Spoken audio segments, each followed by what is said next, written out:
Assalamualaikum warahmatullahi wabarakatuh. Saya Syihabuddin. Terima kasih banyak kerana anda berada di channel YouTube saya dan terima kasih banyak jika anda telah tekan butang subscribe. Kalau belum tekan butang berkenaan, tekan butang itu sekarang. Jika ada video-video yang bermanfaat, insya-Allah akan ada di feed YouTube anda. Sahabat-sahabat, baru-baru ni saya diberikan satu video yang saya rasa mungkin sesuai untuk kita buat reaction pada hari ini. Jom kita tengok video berkenaan sama-sama. Okey, di sini adalah video yang diberikan kepada saya. Saya minta maaf saya tak keluarkan muzik sebab muzik ni takut ada isu copyright, dan disebut dekat situ niat mandi sebelum puasa Ramadan. Nawaitu ghuslan li dukhuli Ramadana sunnatan lillahi ta'ala. Aku berniat mandi sunat masuk bulan Ramadan kerana Allah Ta'ala. Mana tahu ada yang pada lupa, sekadar mengingatkan bagi kita semua. Jadi sahabat-sahabat, apa yang kita faham daripada video berkenaan? Pertama, kononnya ada mandi sunat khusus sebelum Ramadan. Yang kedua, ada cara tertentu untuk mandi. Antaranya niat yang dilafazkan mestilah sesuai dengan niat yang disebutkan dalam video. Sahabat-sahabat, kita perlu memahami dasar dan asal-usul agama bagi setiap amalan yang kita lakukan. Kita perlu bertanya, benarkah amalan ini amalan yang betul dan telah diamalkan oleh ulama-ulama ahlu sunnah berdasarkan kepada panduan Al-Quran dan As-Sunnah ataupun tidak? Jangan terus amalkan hanya sekadar perkara itu telah viral di media sosial. Betapa ramai orang yang terpengaruh makan makanan yang dikatakan sedap di media sosial, padahal apabila makan rasanya sangat tidak sedap, memuhalkan dan merugikan duit yang sepatutnya boleh digunakan untuk tujuan lain. Jika bab makan pun kita boleh tertipu dengan media sosial, takkan dalam bab agama kita akan selamat? Dalam keadaan ramai ustaz-ustazah jadian yang sering menggunakan agama untuk melonjakkan views di page masing-masing. Dia tak ada background pengajian Islam, tetapi dia gemar menyebarkan quotes agama yang berpotensi untuk disebarkan ke antero dunia, berpotensi untuk menjadikan page dan dirinya lebih terkenal. Sahabat-sahabat, memang amalan mandi sebelum memasuki bulan Ramadan adalah amalan yang dilakukan oleh sebahagian umat Islam. Namun, selepas saya melakukan penyelidikan, buat semakan dan penelitian, ternyata amalan ini bukanlah berasal dari ajaran ahli sunnah wal jamaah, tetapi ia lebih kepada amalan umat Islam Syiah. Bukti daripada kenyataan saya ini dapat ditemui dalam beberapa kitab ulama Syiah, seperti kitab Al-Kafi yang merupakan sumber utama dalam panduan asas hadis mazhab Syiah. Kitab ini ditulis oleh Muhammad bin Yaqub Al-Kulaini Ar-Razi yang lebih dikenali dengan nama Al-Kulaini. Beliau lahir pada tahun 250 Hijriah dan meninggal dunia pada tahun 329 Hijriah. Kitab Al-Kafi merupakan salah satu dari Kutubul Arba'ah, iaitu kitab-kitab utama dalam hadis mazhab Syiah. Dalam kitab Al-Kafi, terutama dalam bahagian Kitabul Hujjah, terdapat rujukan yang menunjukkan asal-usul amalan mandi sebelum Ramadan ini berasal dari tradisi Syiah. Bahkan dalam kitab Syiah yang bernama Al-Mu'tabar, dinyatakan bahawa amalan ini adalah ma'ruf daripada mazhab Syiah. Dalam kitab Raudul Jinan,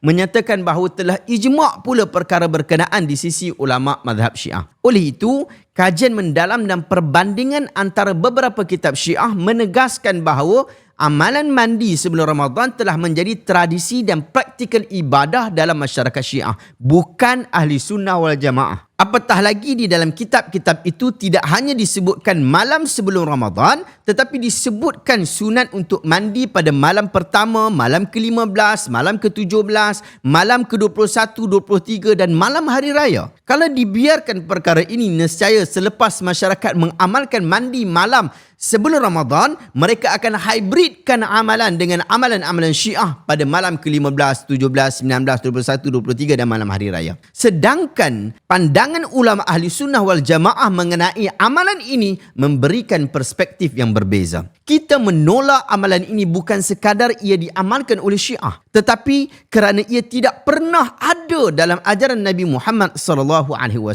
Ulama dari mazhab ahli sunnah menegaskan kepentingan untuk berpegang teguh kepada ajaran Rasulullah SAW dan menolak amalan-amalan yang tidak didasarkan pada Al-Quran dan As-Sunnah. Nabi SAW bersabda yang ada dalam kitab kita ini, "Man ahdatha fi amrina hadha ma laysa minhu fahuwa rad." Sesiapa yang membuat perkara baru dalam urusan kami yang tidak ada padanya dalil, maka perkara itu tertolak. Hadis ini sahih, riwayat Imam Al-Bukhari, riwayat Imam Muslim. Ulama ahli sunnah wal jamaah menekankan bahawa ibadah termasuk mandi sebelum masuk Ramadan mestilah berdasarkan pada dalil yang jelas dari Al-Quran dan hadis yang sabit. Mereka menegaskan bahawa Rasulullah SAW telah memberikan contoh yang sempurna di dalam menjalankan ibadah. Dan umat Islam perlu mengikuti contohnya dengan tepat. Tetapi tidak ada satu contoh pun daripada baginda Nabi SAW yang mengisyaratkan sunat mandi sebelum Ramadan. Anda nak mandi, silakan mandi. Tetapi jangan sandarkan amalan khusus ibadah pada perkara yang tidak dikhususkan oleh baginda Nabi SAW.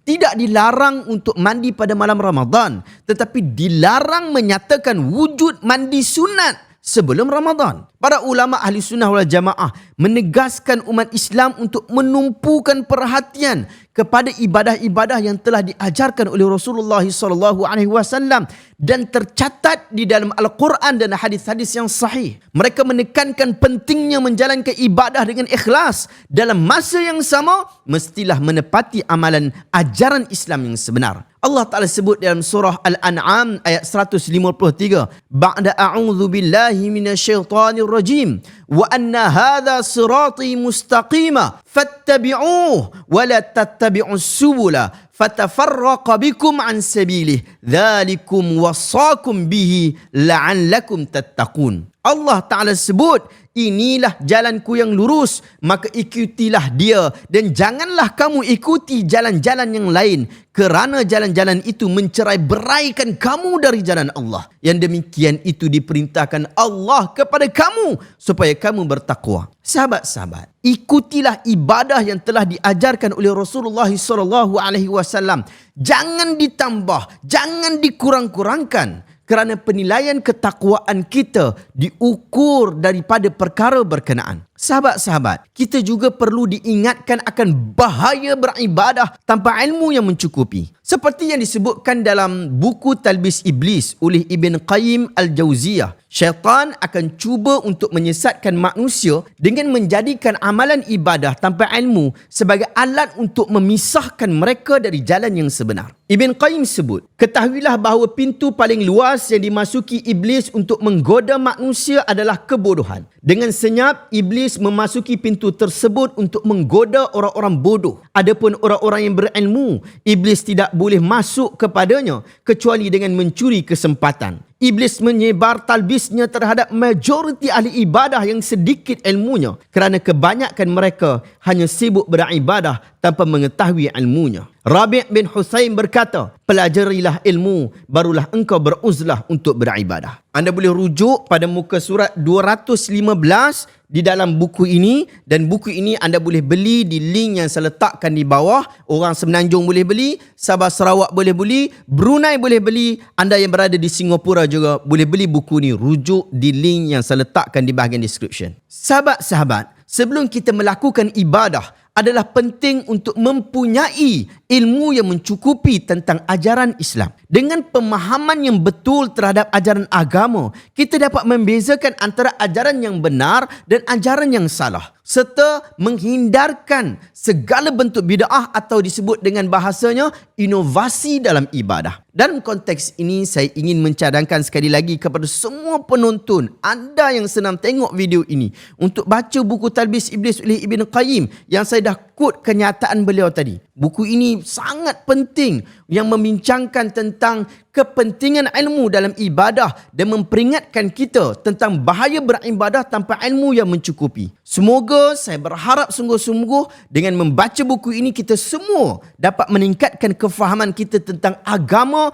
dan menjalankan ibadah dengan keyakinan dan ilmu yang mencukupi. Siapa yang sudah miliki buku ini, tekankan pembacaan pada bab yang pertama, bab yang kedua dan bab yang ke-8. Kerana ketiga bab-bab ini akan membantu kita memahami konsep agama yang sangat-sangat asas. Dan saya yakin dan percaya akan menyelamatkan kita daripada pelbagai penyelewengan tanpa kita sedari. Wallahu ta'ala a'lamu bissawab. Saya berharap video hari ini dapat memberikan manfaat kepada kita semua, dapat memberikan persediaan yang terbaik untuk kita menghadapi Ramadan. Dan jika anda rasa video hari ini bermanfaat, tekan butang share, semoga orang lain juga mendapat manfaat yang sama. Jika anda nak bantu membantu dan memberikan sokongan dalam projek kita memandaikan umat dengan ilmu, tekan butang super thanks yang ada di bawah dan buat pilihan untuk memberikan sokongan kepada projek-projek kita. Jumpa lagi dalam video reaction seterusnya. Assalamualaikum warahmatullahi wabarakatuh.